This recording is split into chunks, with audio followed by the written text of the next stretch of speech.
The darkroom was a sacred space for Leah Pritchard. As the faint red glow bathed her photographs, she often said it was where images truly came to life. The chemical scent that permeated the small room, developer, stop bath, fixer, had become as familiar to her as her own perfume. In the gentle quiet of this space, watching blank paper transform into moments frozen in time, she found a peace that eluded her everywhere else. That's why Anna couldn't accept it when they told her that her sister had died there. "Miss Pritchard?" The detective's voice pulled Anna back to the present. They were sitting in Leah's small living room, surrounded by framed black and white photographs, each bearing her sister's distinctive signature in the corner. "I understand this is difficult, but could you go through the timeline one more time?" Detective Marcus Reeves was in his early 40s, with deep-set eyes that seemed to absorb everything they saw. His notebook was already half filled with cramped handwriting. "I spoke to her 3 days before," Anna said, her voice hollow. "Tuesday evening. She called me around 9. "And what did she say, exactly?" Anna closed her eyes, recalling her sister's voice, not the confident, laughing tone she was used to, but something tighter, hushed. "She said, 'Someone's watching me.' I'm not imagining it." "Did she elaborate?" "I asked her what she meant, and she said she'd noticed the same man outside her building multiple times. Just, standing there. Watching her window." Anna's fingers twisted the tissue in her hands. "I told her to call the police." "And did she?" "Yes. She said they told her there was no actionable threat. Just because someone stands on a public sidewalk doesn't mean they're stalking her." The bitterness in Anna's voice was unmistakable. Reeves nodded, making another note. "And you believe this alleged watcher is connected to her death? Don't you think it's a bit too coincidental?" Anna challenged. "My sister, who was meticulous about safety in her darkroom, who had a checklist taped to the door that she followed every single time, just happens to die from chemical fumes because her ventilation system failed." The initial findings suggested.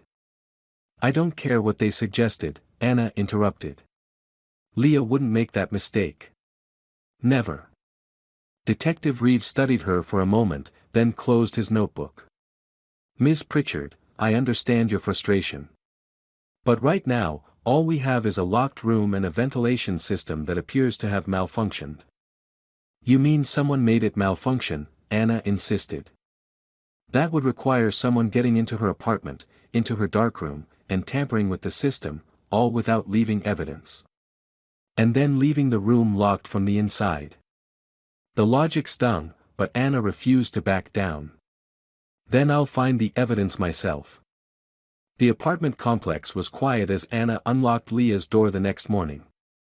Yellow police tape still crossed the entrance to the darkroom, but the rest of the studio apartment was accessible, a time capsule of her sister's life, interrupted. Leah had always been minimalist in her decor. A futon sofa that doubled as her bed. A small kitchen area with a single burner and a mini fridge. A desk cluttered with camera equipment, memory cards, and notebooks filled with locations, lighting notes, and exposure settings. On the walls hung her best work, stark landscapes, intimate portraits, and street photography that captured fleeting human emotions with startling clarity. Anna moved to the desk, rifling through the drawers. Nothing seemed out of place. Leah's planner showed upcoming weddings, a corporate event next month, and repeated reminders about her gallery exhibit, her first major showing, scheduled for 2 weeks from now. 2 weeks too late. The refrigerator held little, some yogurt, half a carton of oat milk, an apple. Anna opened the freezer compartment and paused. Tucked behind a frozen dinner was a film canister with a bright red sticker, Leah's system for marking urgent or important shots. Anna's heart raced as she pocketed it. At the 1-hour photo shop downtown, the elderly owner recognized her immediately. "You're Leah's sister," he said, his eyes softening. "I heard what happened. Terrible thing. Can you develop these?" Anna placed the canister on the counter. "Of course. Give me 30 minutes.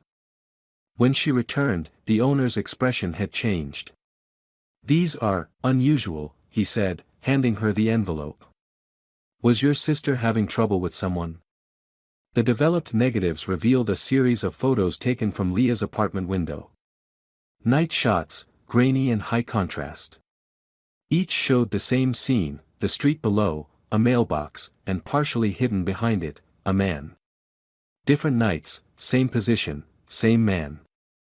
In some, he appeared to be looking directly up at the camera. "Oh, Leah," Anna whispered, her throat tightening.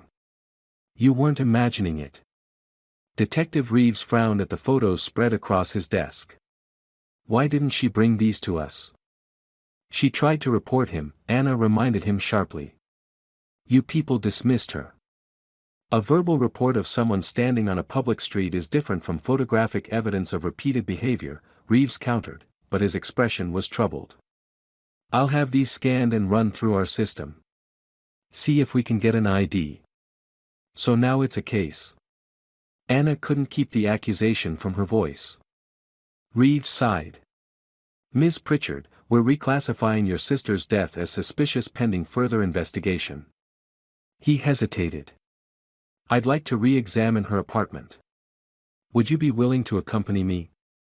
You might notice things we wouldn't." An hour later, they stood in Leah's apartment. Reeves moved methodically through the small space, examining window locks, door frames, and the ventilation system that had failed so catastrophically. The system was tampered with, he confirmed, examining the darkroom vent. Someone deliberately blocked the exhaust flow and disabled the warning sensor. It would have filled the room with fumes within minutes. But how did they get in? And how was the door locked from the inside? That's what we need to figure out. Reeves moved to the window that faced the street, the one from which Leah had photographed her watcher. "Did your sister ever mention anyone accessing the roof? Or the fire escape?" Anna shook her head, then paused. "Wait. I should ask the neighbors." The tenant in the apartment next to Leah's was a graduate student named Marcus who worked night shifts. "Yeah, I saw something weird a couple weeks back," he told them. "A ladder propped against the fire escape. I figured maintenance was checking something, but when I asked the super later, he said they hadn't scheduled any work." "Did you see who placed it there?" "No, but it led straight up to the landing outside Leah's place." Back in the apartment, Anna felt a chill. Someone had found a way up. Someone had been watching Leah, then found a way to reach her. "Check everything," Reeves instructed. "Any place she might have hidden something she wanted protected." Anna moved to the darkroom door, still sealed with police tape. "Can we go in?" Reeves nodded, carefully removing the tape. The small room was just as Anna remembered from her previous visits, in larger on the counter, trays for chemicals, a clothesline where prints would hang to dry. The acrid smell of chemicals still lingered faintly in the air. "She kept her negatives in that cabinet," Anna pointed, her voice barely above a whisper. Being in the room where her sister died felt wrong, invasive somehow. Reeves opened the cabinet, revealing stacks of carefully labeled negative sleeves. Anna began going through them, noting Leah's meticulous organization system. Each sleeve was marked with the date, location, and subject. Behind the last stack, something white caught her eye. An envelope, sealed, with her name written in Leah's handwriting. Her hands trembled as she opened it. "Anna, if you're reading this, something's happened to me. I don't know who he is, but he was in the Devereux wedding photos. Frame 27. I didn't notice him until I was developing the prints. He wasn't supposed to be there. Check the guest list. Find him. Love, Leah." The Devereux wedding had been a lavish affair at a vineyard just outside Monterey Falls. Leah had been the second photographer, focused on candid shots while the main photographer handled the formal portraits. Anna and Reeves spread the contact sheets on the detective's desk. Frame 27 showed the wedding reception in full swing, the dance floor crowded with guests, the bride laughing as she was twirled by her father. And there, at the edge of the frame, partially obscured by a column but clearly visible, a man watching the proceedings. Not dressed like a guest or staff. Just watching. The same man from the window photos. He wasn't on the guest list, Reeves confirmed after calling the bride. And neither photographer remembers seeing him. Anna studied the grainy image. Can you enhance this? The department's tech specialist did her best, enlarging and sharpening the image until the man's features became clearer, mid-30s, dark hair cut short, intense eyes, a small scar near his right eyebrow. Run it through facial recognition, Reeves ordered. The results came back the next morning. Michael Holden, Reeves announced, placing a file in front of Anna. He hired your sister for a job 6 years ago, corporate headshots for a tech startup. After that, he began sending her letters, showing up at her exhibits. She filed a restraining order in 2000. Why didn't it show up in your system when she called about the man watching her apartment? The restraining order expired a year later. And she didn't provide a name when she called. Reeves looked genuinely regretful. We've got units looking for him now, but his last known address is an abandoned mobile home in Nevada. No employment records, no credit card activity. He's off the grid. Anna stared at the photo of Michael Holden, a DMV picture from years ago. The same intense eyes that had watched her sister from the street. What did he want with Leah? Obsessive fixations like this, they don't always have rational explanations, Reeves said carefully. But we'll find him. 3 weeks later, they had nothing. Michael Holden had vanished as completely as if he'd never existed. The case remained open but inactive, a suspicious death with a prime suspect who couldn't be located. Anna stood in the gallery where Leah's work was being exhibited posthumously. Her sister's photographs lined the walls, haunting landscapes, intimate portraits, moments of raw human emotion captured in black and white. The exhibit was titled Perspectives, but the centerpiece, displayed on its own wall, was a large print of frame 27 from the Devereux wedding, cropped to focus on the mysterious figure at the edge. The gallery had chosen to title it The Shot That Saw Too Much. She had such a unique eye, a woman beside Anna remarked, studying the photograph. The way she captured people when they thought no one was looking. Anna nodded absently, then froze as the woman continued. I've been following her work for years. Such a tragedy, what happened? You know, they say the man in this photo was responsible. Anna turned to face her. Who told you that? The woman looked startled. Oh, it's just what they're saying. That he was obsessed with her. That she stopped, taking in Anna's expression. I'm sorry, did you know her? She was my sister. The woman's eyes widened. I'm so sorry for your loss. Her work meant a lot to me. She hesitated. This might sound strange, but I saw someone at her last exhibit before she died. A man who kept staring at her the whole time, never approached her, just watched. He had the same intensity as the figure in this photo. Anna's heart raced. Did you tell the police? I didn't know it mattered then. It was just unsettling. After the woman left, Anna stood before frame 27, studying the grainy figure of Michael Holden. How had he gotten into Leah's darkroom? How had he disabled the ventilation system and locked the door from the inside? And most importantly, where was he now? 16 years passed. Anna never stopped looking. The detective eventually retired. The case file gathered dust. But Anna kept a copy of frame 27 on her wall and Michael Holden's picture in her wallet. She'd moved to Seattle 5 years ago, started her own business as a private investigator, a career choice directly influenced by her sister's unsolved case.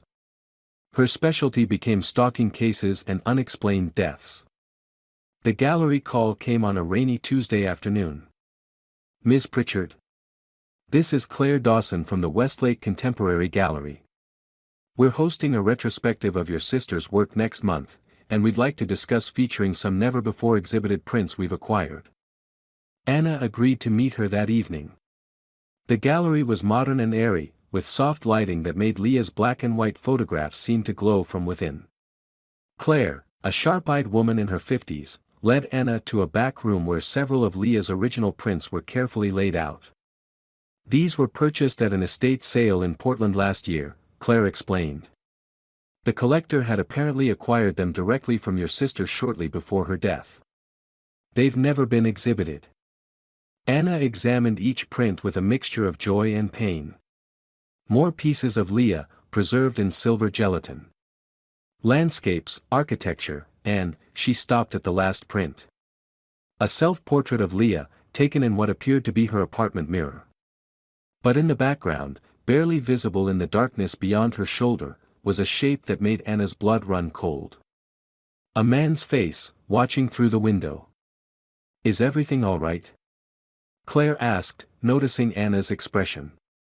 When is the opening? Anna asked, her voice steady despite her racing heart. 2 weeks from Saturday.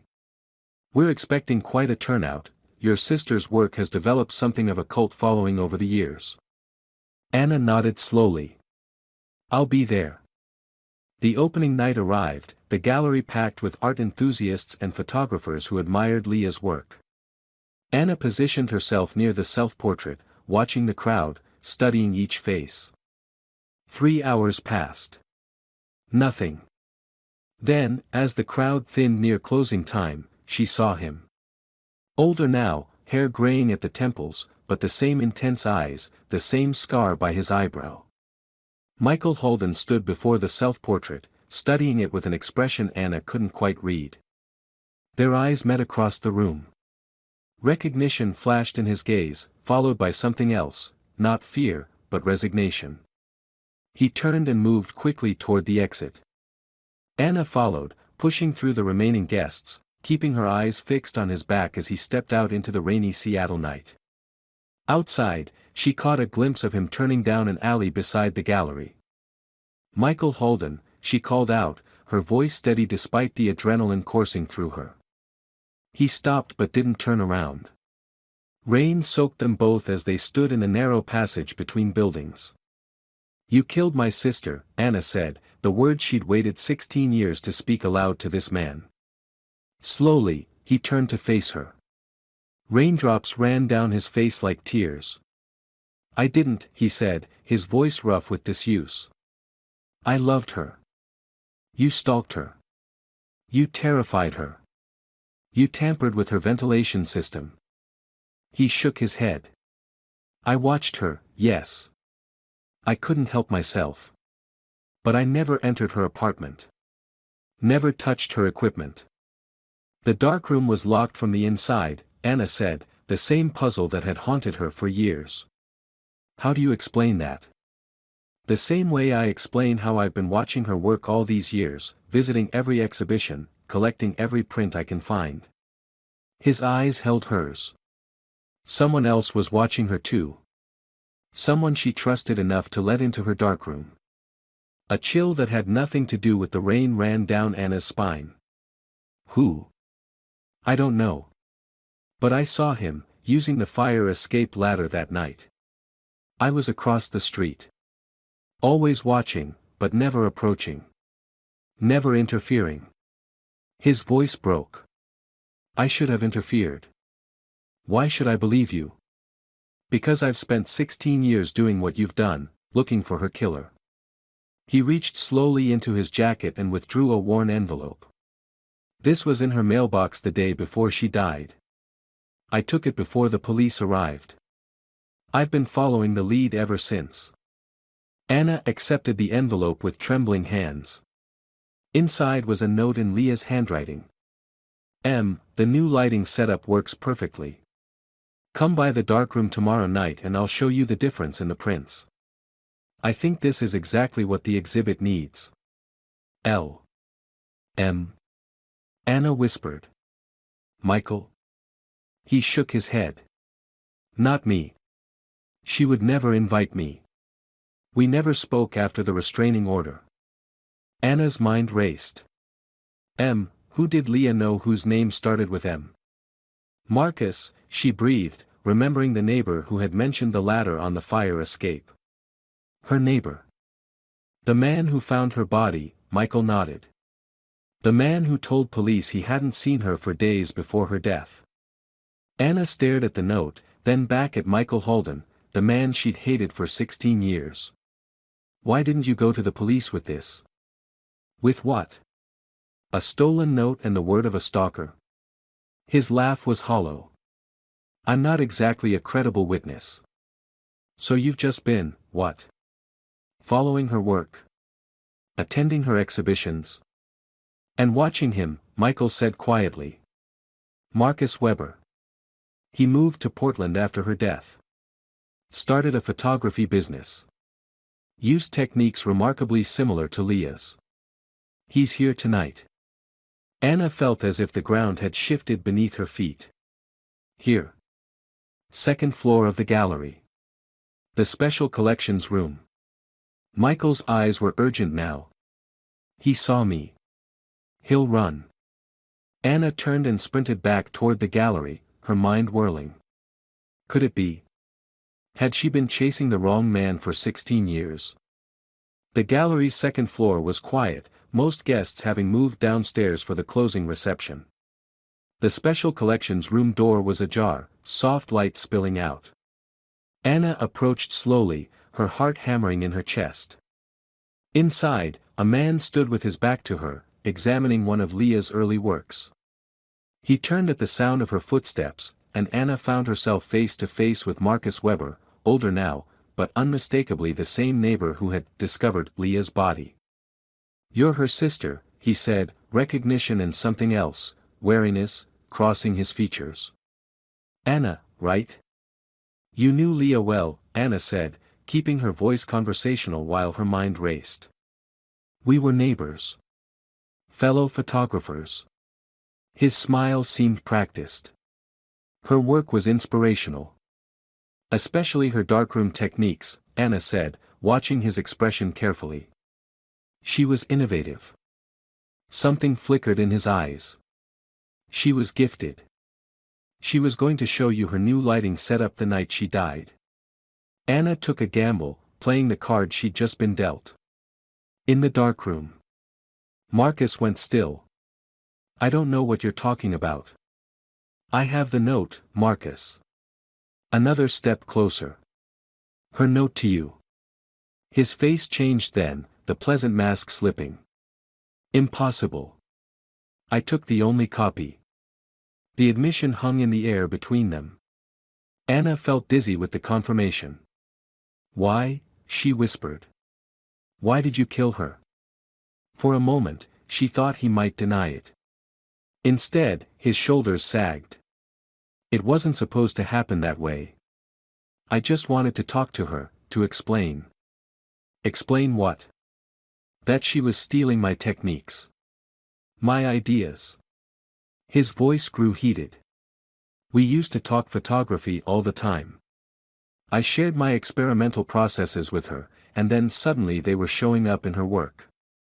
She was getting recognition for my innovations. So you tampered with her ventilation system? Killed her over photography techniques?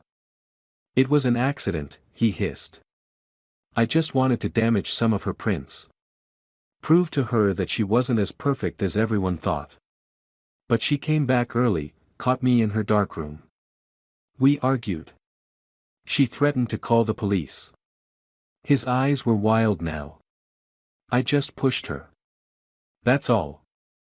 She fell, hit her head on the counter. When I realized she was unconscious, I panicked. Disabled the ventilation, left her there. And locked the door from the inside. How? A thin smile. Simple trick. Thread through the keyhole, attached to the lock. Pull it under the door as you close it. The thread breaks when the lock catches. Professional pride colored his voice. Clean. Untraceable. Anna felt bile rise in her throat. And all these years, you've been what?